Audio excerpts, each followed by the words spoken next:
Turn it up.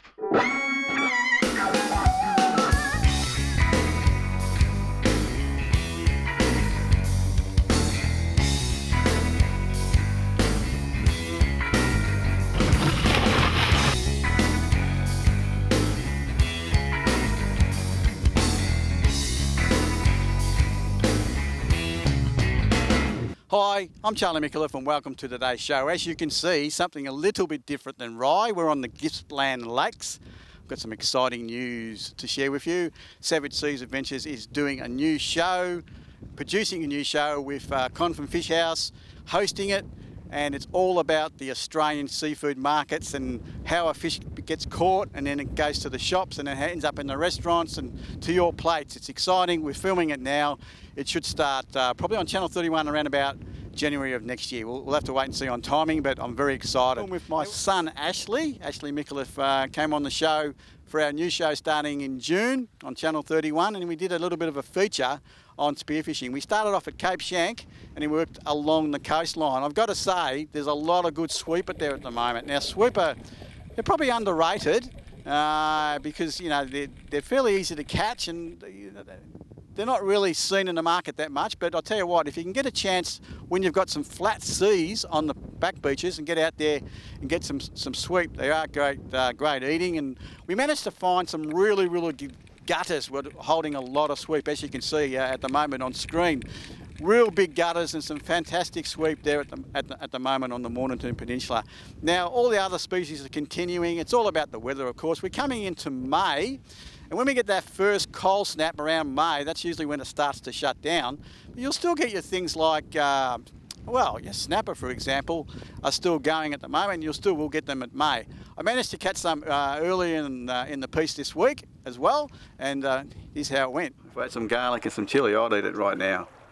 Hopefully it will work on the large snapper this morning. Well, snapper are fairly high at the moment. As you can see, we need them to come down because it's just like cattle, they graze. It's not playing the game at the moment, but anything could just... There we go, look at that. Good fish there. Yep, have a look at that, Paul.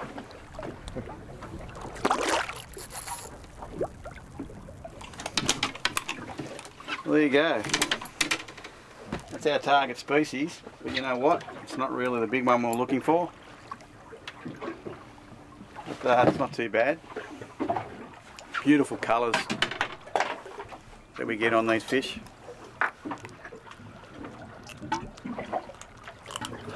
There you go.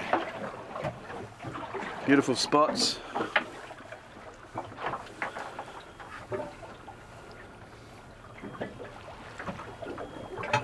But unfortunately the weather has beaten us today. We've got that wind against tide. We're about to pull the pin now, go home. We will definitely come back and we'll get another big one. We'll try to get another big one.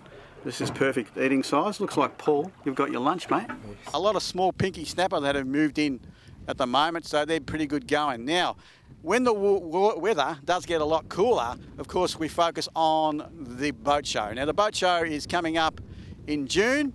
The Melbourne Boat Show, please get behind it. It is a fantastic event. It's our event. It's Melbourne's event. Now, the BIA have got a new chief there, a new boss, Stephen Gill. I went out with Stephen and he's basically put out an introduction in regard to the Melbourne Boat Show, and this is what it's all about. Hello, I'm Stephen Gill, the new General Manager of the Boating Industry Association of Victoria. The BIA represents the recreational marine industries in Victoria, and we're really excited about the future. The future for our manufacturers, wholesalers, retailers, and in fact the general public who enjoy boating.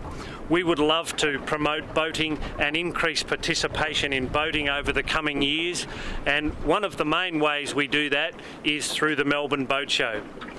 This year's Melbourne Boat Show is being held between the 14th and the 17th of June at the Melbourne Convention and Exhibition Centre.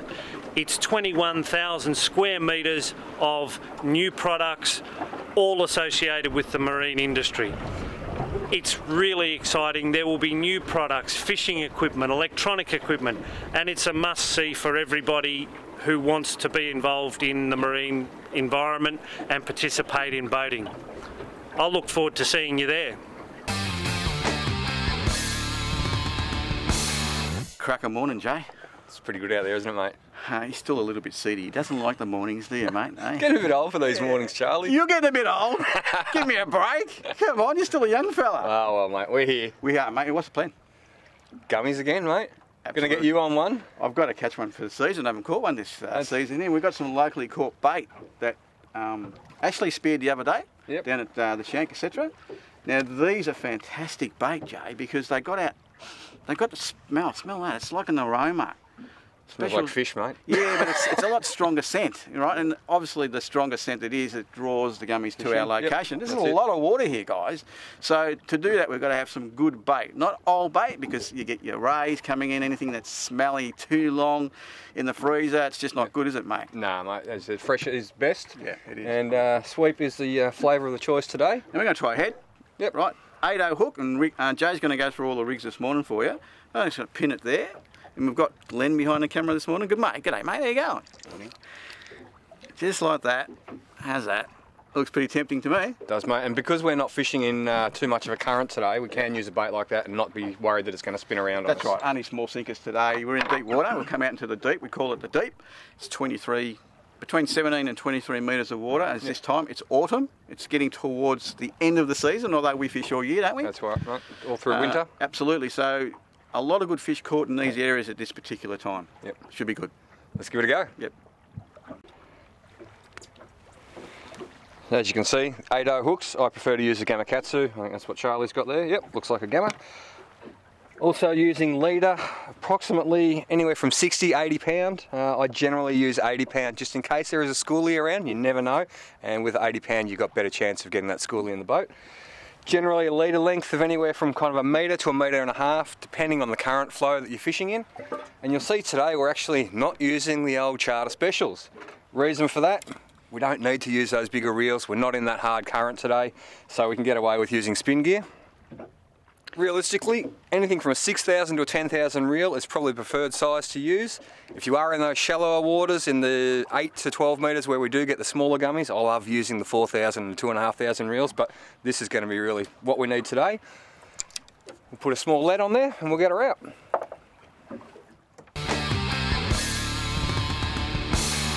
Now, it's really important to find really clear water out here. The squid, when they hunt, is all visual. They need to be able to see. If they can't see the jig, they can't attack it. So it's important to find some really clear water. And if there's any dirt in the water or sediment in the water, it can actually block the pores on their skin and make it hard for them to breathe. So clear water is the key.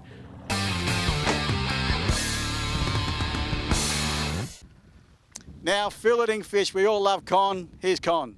Hi guys, Con Panayiotis again, and again we're here in the Gippsland Lakes area. Today we want to show you a very underrated fish that deserves a lot more recognition. It's called the luderick.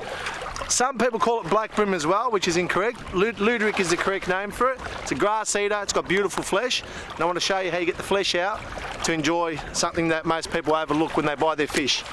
So again, as I've taught you with other fish, behind the head, one cut, it's that easy. Run your knife, keep your hand pretty firm, that's one fillet off. Other side, turn it, cut it, and then put your hand firmly, turn it up a bit, and again you use the backbone as a guide. I've used the backbone on the board and I've just pressed down and it comes off that easy. We throw this away, take the rib off, see that beautiful white flesh? That's what we want. And when this fish is fresh, it's beautiful, but like I said, a lot of people overlook it. Take the skin off, we don't want the skin. Cutting on a rock doesn't help your knife, but like I said, we're out here in the wild and you got to make do with what you got. So I'll do that one later. So we've got this one, we've skinned it, and now all we're going to need to do is take this middle bone out. And that's it, give it a wash. And again, you've got luderick, sometimes known as black brim, again, not a correct term. Skinned and boned, and it's beautiful. One of the most underrated fish. You'd be very surprised how good it is. Go out there, ask your fishmongers for it, get them to fillet it and try it. You'll love it, it's beautiful. Enjoy. Hi, I'm Steve Addo, and we're talking towing tips and safety on savage seas. This week we're going to talk about this, What is it? It's a safety chain. So why don't we think about it being exactly that, a safety chain? Quite often looking around the ramps, you'll find people just use a bit of wire to just put them up there so at least the police can't see them. You'll see even cheap shackles and rusty shackles are used. But really, this is what you should have. It's a D shackle, and why is it yellow? It's safety rated. It's tested to take the pressure that if this trailer does come off, the safety chain will do its job and the shackle won't break. Remember, a chain is only as strong as its weakest link, and if this is the weakest link, your insurance company may even wipe you in the event of an accident.